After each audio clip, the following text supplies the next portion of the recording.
அலைஞ்சு அலைஞ்சு நண்பட்டு ஒரு 500 கேட்டான். நான் தாரேன் 500. என் காலில் கும்பிட்டு விழணும் அப்படின்னா கொஞ்சம் கூட வச்சுக்கல. காலில் கும்பிட்டு வந்து 500 கொடுத்தேன். வாங்கிட்டு வருவேன்னு வீட்டுக்கு வந்தேன். மனைவி திட்டுறாங்க, இப்படி இருக்கீங்களே, கேவலம் 500 போய் என் காலில் கும்பிட்டு வந்திருக்கீங்களே, விடு விடு. ஒரு தடவை தான் நான் கும்பிட்டு வந்தேன், அதை திருப்பி வாங்கல. என் காலில் எத்தனை கும்பிட்டு விழுந்தேன் பார்க்க தானே வர அப்படின்னு. பொருட்காட்சிக்கு போனவன் அங்கே ஒரு குகை, சிங்க குகை.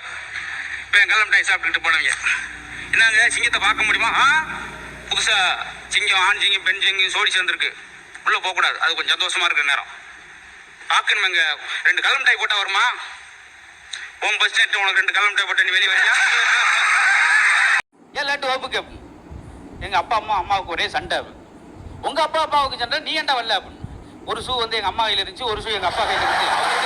நான் எப்படி வர முடியும்? இப்படி விளாட்றது. அப்புறம் உட்கார வச்சுட்டு, நண்பர்களே மறக்காமல் சப்ஸ்கிரைப் பண்ணிடுங்க, லைக் பண்ணிடுங்க, ஷேர் பண்ணிடுங்க, மறக்காமல் கமெண்ட் பண்ணிடுங்க.